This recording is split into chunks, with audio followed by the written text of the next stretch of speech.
الحمد لله رب العالمين. الحمد لله الذي عرفنا عليه وأكرمنا بالوقوف بين يديه، ولم يجعل تذللنا وفقرنا وحاجتنا إلا إليه. سبحانك ربي سبحانك، ما في الوجود سواك رب يعبد. كلا كلا ولا مولى هناك فيحمد، يا من له عنت الوجوه بأسرها رهبا، وكل الكائنات توحد أنت الإله، أنت الإله الواحد الحق الذي كل القلوب تقر له وتشهد. أشهد أن لا إله إلا الله وحده لا شريك له ولا رب سواه، وأشهد أن سيدنا محمدًا عبد الله ورسوله ومصطفاه من عبيده وحبيبه. اللهم صل وسلم وزد وبارك على سيدنا محمد وعلى آله الأطهار وأصحابه الأخيار، ومن استنى بسنتهم وقتفى أثرهم إلى يوم القرار. أوصيكم بتقوى الله وطاعته ولزوم أوامره واجتناب نواهيه وكثرة مخافته، فإن التقوى وصية من الله تعالى. قال سبحانه: يا أيها الذين آمنوا اتقوا الله ولتنظر نفس ما قدمت لغد واتقوا الله إن الله خبير بما تعملون. أما بعد، يذكر المهندس عثمان وهو أحد الدعاة إلى الله عز وجل في أحد كتبه قصة توبة أحد الملحدين الذين كانوا لا يؤمنون بالله عز وجل. يقول هذا الرجل عن نفسه: كنت كافرا ملحدا لا أؤمن بأي إله وأي رب، وأسخر من المؤمنين الذين يصلون ويصومون ويظنون بأن هنالك إلها لهذا الكون. قرأت وتتبعت ونظرت في كتب العقائد فلم أقتنع بأي شيء من ذلك. يقول: في يوم من الأيام سافرت إلى دولة أخرى بالباخرة. صعدنا هذه الباخرة وفي وسط البحر هاجت الأمواج واضطربت، ودخل الخوف والقلق في قلوب الناس. قال: في تلك اللحظة شعرت بشعور غريب، كاد قلبي أن ينخلع ويتوجه إلى الله سبحانه وتعالى. في تلك اللحظة شعرت بشعور لم أشعر بذلك من قبل. أنا لست مؤمنا، أنا لست مسلما، ولكنني اضطررت اضطرارا. شعرت بذلك الشعور الذي لم يكن تحت سيطرتي. توجهت إلى الله سبحانه وتعالى بالدعاء والتضرع والابتهال إلى الله عز وجل. كان شعورا غريبا، والله سبحانه وتعالى أنقذنا، واستطاع قائد الباخرة أن يسيطر عليها، ووصلنا إلى الدولة التي نريدها. قال: بعد ذلك تبت إلى الله عز وجل، وصار الإيمان في قلبي يقينا كالجبل الشامخ لا يتزعزع. الذي أوصل هذا العبد إلى الله أيها الكرام، الذي أوصل هذا العبد إلى الله عز وجل شعوره بالفقر والحاجة والفاقة إلى الله سبحانه وتعالى. هذا الشعور، افتقارنا واحتياجنا إلى ربنا عز وجل، هو أعظم سبيل يوصلنا إلى الله سبحانه وتعالى. فقرنا وحاجتنا إلى الله عز وجل حقيقة أيها الإخوة.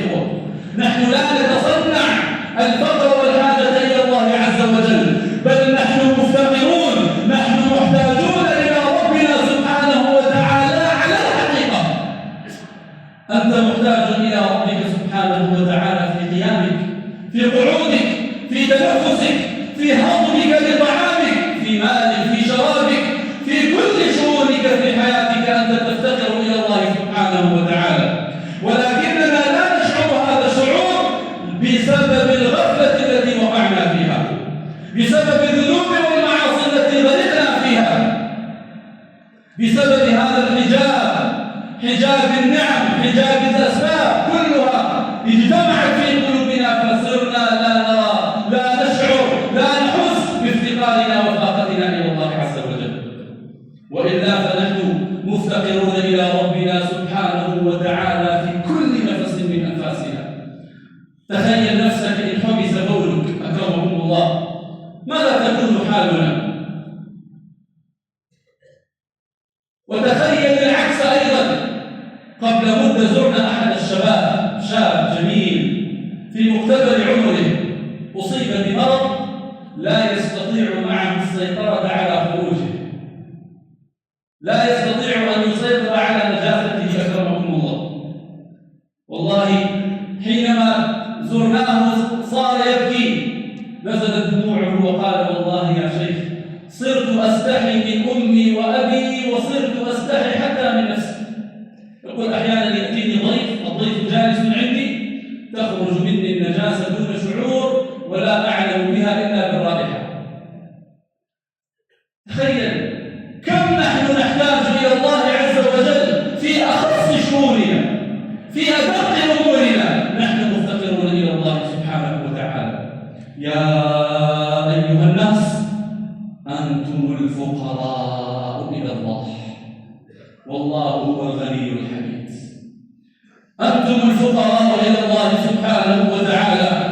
والفقير فعيل بمعنى اسم المفعول، فالفقير معناه هو الذي أصيب في فقاره، والذي يصاب في فقاره يفقد حوله وقوته. وأنت حينما تكون بين يدي الله سبحانه وتعالى ينبغي أن تكون حالك حال هذا الذي أصيب في ظهره وفقاره فلا يستطيع الحركة. تكون هكذا بين يدي الله عز وجل تظهر تذللك، تظهر فقرك، تظهر فاقتك. أدب العبيد تذلل والعبد لا يدع الأدب، فإن تكامل ذله نال المودة واقترب. أدب العبيد تذلل والعبد لا يدع الأدب، فإن تكامل ذله نال المودة واقترب. فنحن فقراء إلى الله. ثم اعلموا أيها الكرام أن شعورك بفقرك وفاقتك إلى الله سبحانه وتعالى هو الذي يوصلك إلى الله عز وجل. تريد أن تصل إلى الله؟ اشعر بهذا الفقر، حقق في نفسك هذا الافتقار. الافتقار يوصلك إلى الله عز وجل. يقول سيدي ابن عطاء الله السكندري في حكمه، يقول الفاقات بسط المواهب. الفاقة بساط الموهبة. إن أردت ورود الوالدات عليك فصحح فقرك وفاقتك إليه سبحانه وتعالى. الله سبحانه وتعالى يبسط مائدة، هذه المائدة هي مائدة الفقر والفاقة. فإن أردت أن تجلس على مائدة الله عز وجل وأن يعطيك الله سبحانه وتعالى وأن يهبك الله عز وجل بمعطياته وعطاياه فكن فقيرا بين يدي الله عز وجل. فالصدقة إنما تعطى للفقراء، إنما الصدقات للفقراء. إن لم تكن فقيرا لن يتصدق عليك أحد. فإن أردت أن يتصدق عليك الله عز وجل وأن يهبك ويعطيك ما تريد كن فقيرا بين يديه، كن ذليلا بين يديه، احتجه، توجه إليه سبحانه وتعالى بهذا الذل والفقر والفاقة، تجد ربك سبحانه وتعالى يعطيك، تجد ربك سبحانه وتعالى ينصرك. ولقد نصركم الله ببدر وأنتم أذلة. تستطيع أن تفهم هذا المعنى الإشاري من هذه الآية. حينما كانوا أذلة نصرهم الله عز وجل. فإن أردت النصرة من ربك كن ذليلا بين يديه. يقول سيدي ابن عطاء الله السكندري حقق أوصافك في نفسك يمدك بأوصافه.